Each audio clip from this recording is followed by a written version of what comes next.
Saudara-saudara sekalian, saya sebetulnya sudah lama meninggalkan dunia marketing, sudah cukup lama ya.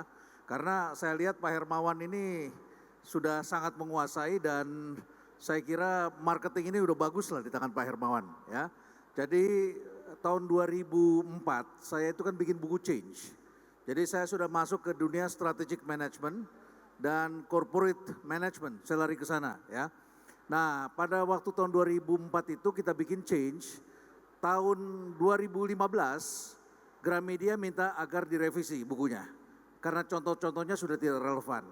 Tapi pada waktu kita revisi, ternyata contoh-contoh baru tidak cocok dengan teorinya. Nah, ternyata semua yang baru itu adanya di disruption sini. Oke, jadi begini, kalau kita di marketing itu, selama 10 tahun terakhir ini kan yang paling banyak kita bicara branding ya. Nah, branding itu dalam era yang lama kemarin itu kita bisa meningkatkan value sedemikian rupa sehingga kita bisa jual harga agak tinggi di atas. Sehingga akhirnya kemudian muncullah gejala untuk meningkatkan segmen pasar ke atas.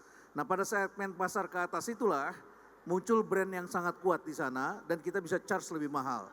Tetapi belakangan dengan adanya disruptions, ternyata sekarang ini larinya ke pricing ya. Prinsip-prinsipnya terasa ada di pricing dan saudara nanti bisa lihat dengan adanya disruptions muncullah strategi harga baru.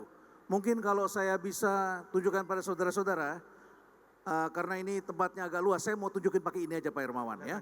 Begini, saudara-saudara sekalian, kita kan hidupnya mana? Tolong dibuka slide-nya. Oke, saudara-saudara, kita hidup di hari ini. Kita ini sebetulnya mempunyai 3 zona waktu. The past, the present, and the future.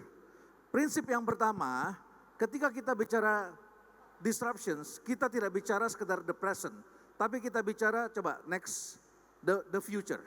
Ya, the future ini dilakukan oleh orang-orang yang tidak punya the past. Siapa itu? Ini anak-anak muda. Anak-anak muda tidak punya rekaman masa lalu. Kita semua punya rekaman masa lalu. Makanya kita ingin mengulangi hal-hal yang masa lalu. Inilah disruptions ya dari the future dibawa ke hari ini. Sedangkan apa yang dilakukan oleh para pelaku usaha pada hari ini itu adalah kebanyakan kita, ini adalah yang sebaliknya, the past. Bisa dibayangkan bagaimana dunia usaha Indonesia, bagaimana politik Indonesia, bagaimana segala persaingan, intrik di Indonesia bisa diatasi. Hampir semuanya itu berpikirnya the past dibawa ke hari ini. Sementara lawan-lawan kita, negara tetangga kita, ya itu sudah menggunakan pendekatan the future. The future yang tidak dilakukan di masa depan, tetapi dilakukan pada hari ini. Ya, oleh karena itu maka ini yang disebut change, sedangkan ini yang disebut dengan disruptions. Coba next slide. Nah, saudara-saudara, ini demand curve yang biasanya saudara kalau bidik pasar dengan branding, saudara larinya ke atas. Ini demand curve, ya. Ini yang di atas. Ini incumbent. Saudara perhatikan 10 tahun terakhir ini hampir semua bank itu membentuk apa yang disebut priority banking. Ya, hampir semuanya airlines itu larinya ke first class saat ini. Tapi at the same time dapat serangan incumbent ini. Pendatang baru itu masuknya di bawah, dipotong kakinya.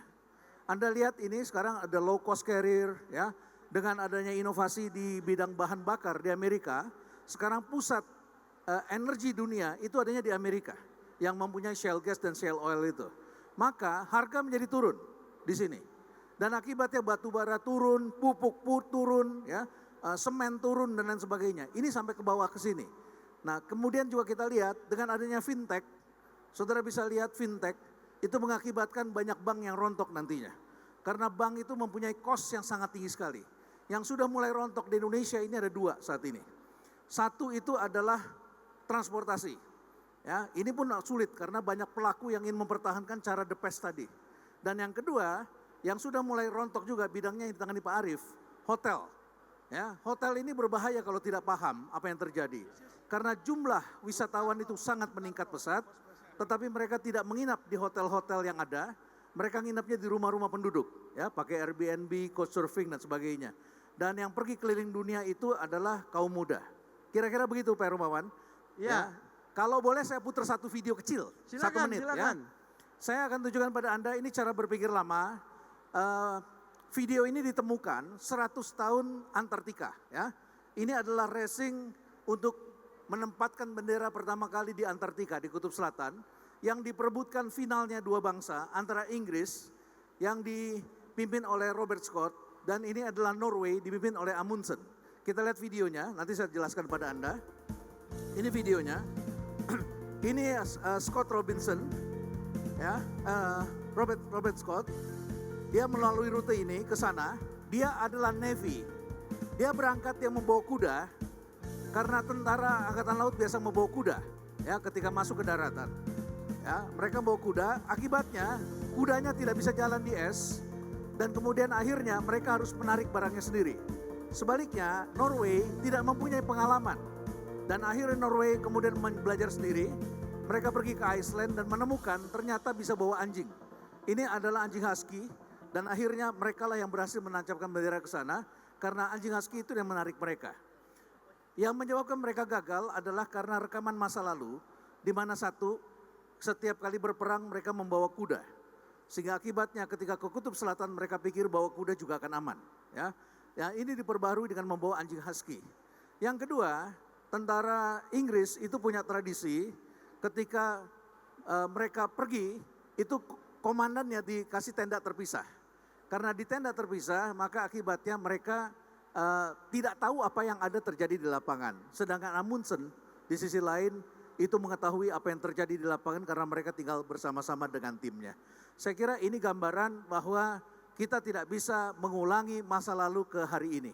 Celakanya sebagian besar kita itu masih terbelenggu dengan cara berpikir kemarin. Kira-kira begitu Pak Hermawan.